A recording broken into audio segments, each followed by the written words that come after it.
இன்னைக்கு நம்ம இந்த வீடியோவில் பார்க்க போகிற விஷயம் கேட்டிங்கன்னா, CM bunk money in the bank briefcase qualification மேட்ச்சில் தோல்விக்கான உண்மை காரணம் என்னன்றதை தெரிஞ்சுக்கலாம். அதெல்லாம் தெரிஞ்சுக்கிறது முடியும். நீங்களும் நம்ம சேனலை சப்ஸ்கிரைப் பண்ணி வச்சுங்க. இதே போல் இன்ட்ரெஸ்டிங்காக ரெஸ்லிங் பார்க்குற உங்கள் ஃப்ரெண்ட்ஸுக்கு இந்த வீடியோவை ஷேர் பண்ணி விட்டுட்டு தொடர்ந்து பாருங்கள். ஃபர்ஸ்ட்டு நடந்து முடிஞ்ச ராவோட மெயின் ஈவெண்ட்டில் என்ன நடந்துச்சுன்னு கேட்டிங்கன்னா, money in the bank qualification match நடந்துச்சு. கடைசி மெம்பருக்கான மேட்ச். இந்த மேட்ச் யார் யாருக்குன்னு கேட்டிங்கன்னா, AJ Styles versus El Grandino versus CM Punk இவங்க 3 பேருக்கும் நடந்த மேட்ச். இந்த மேட்ச் ஒன் ஆஃப் த பெஸ்ட் மேட்சாக இருந்துச்சு. அது மட்டும் இல்லாமல் இந்த மேட்ச்சில் 3 பேரோட பர்ஃபார்மன்ஸ் நல்லா இருந்துச்சு. நிறைய பேர் எதிர்பார்த்தது என்னன்னு கேட்டிங்கன்னா, CM bunk money in the bank குவாலிஃபிகேஷனில் மேட்ச்சில் வின் பண்ணி அதாவது money in the bank ladder மேட்சுக்கு செலக்ட் ஆகி லேடர் மேட்ச்சில் விளையாடுவார்ன்ற மாதிரி எதிர்பார்த்துருப்பீங்க. ஆனால் அதுக்கான தோல்விக்கான காரணம்னு கேட்டிங்கன்னா, இந்த மேட்சை பொறுத்த வரைக்கும் சிஎம் பங்க் ஜெயிக்க போகிற நேரத்தில் வந்து பேரன் பேக்கரும் பிரசன்ட் ரீடும் வந்து அட்டாக் பண்ணுவாங்க.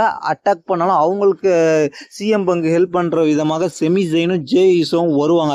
இருந்தாலும் ஒட்டு மொத்தமாக எல்லாருமே சேர்ந்து அட்டாக் பண்ணிடுவாங்க. ஆனால் இந்த மேட்ச்சில் வின் பண்ணது யாருன்னு கேட்டிங்கன்னா, எல் கிராண்டினோ என்கின்ற சாட் கேபிள் தான். அவர் தான் வந்து இந்த மேட்ச்சில் வந்து ஏஜே ஸ்டைல்ஸுக்கு ஹெட்பட் போட்டு அந்த ஹெட்டு உள்ள மாஸ்க் உள்ள ஒரு ஸ்டீல் பிளேட் மாதிரி வச்சு அதன் மூலமாக அடிக்கும் போது ஏஜே ஸ்டைல்ஸ் தடுமாறுறாரு. அதன் மூலமாக தோத்துடுறாரு ஏஜே ஸ்டைல்ஸ். இந்த மேட்ச்சில் வந்து வின் பண்ணது யாருன்னு கேட்டிங்கன்னா, எல் கிராண்டினோ. இந்த மேட்ச்சில் வின் பண்ணது மூலமாக மணி இந்த பேங்க் குவாலிஃபிகேஷன் மேட்ச்சில் வின் பண்ணி லேடர் மேட்சுக்கு செலக்ட் ஆகிட்டாரு. இப்படிப்பட்ட சூழ்நிலைலாம் சிஎம் பங்க் இந்த மேட்ச்சில் தோத்துருக்காரு. சிஎம் பங்க் இந்த மேட்ச்சில் தோத்ததுக்கான காரணம் என்னன்றதை தெரிஞ்சுக்கலாம்.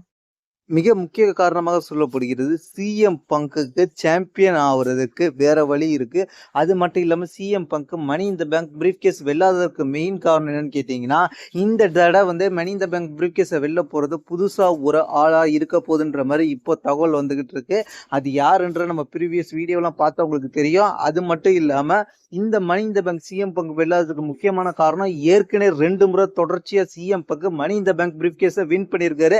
இப்போ பார்க்குறவங்களுக்கு தெரியாது, ஓஜி சிஎம் பங்க் பழைய ஆரம்பத்தில் டபிள்யூடபிள்யூஇல இருந்து அதாவது 2008 2009 2 வருஷமும் தொடர்ச்சியாக சிஎம் பங்க் மணி இந்த பேங்க் பிரீஃப் கேஸை வின் பண்ணியிருக்காரு. அது மட்டும் இல்லாமல் சக்ஸஸ்ஃபுல்லாக அவங்க கேஷ் இன் பண்ணியிருக்காரு. அதனால மீண்டும் சிஎம் பங்க் மணி இந்த பேங்க் பிரீஃப் கேஸை வின் பண்ண வேண்டிய அவசியம் இல்லை. அதனால தான் டபிள்யூடபிள்யூஇ சிஎம் பங்கை இப்போ இந்த குவாலிஃபிகேஷன் மேட்ச்ல வின் பண்ண வைக்கலன்ற மாதிரி இப்போ தகவல் வெளில வந்திருக்கு. இதை பத்தி உங்களுடைய கருத்து என்னது கீழே உள்ள கமெண்ட் செக்ஷன் கமெண்ட் பண்ணுங்க. தேங்க்ஸ் ஃபார் வாட்சிங்.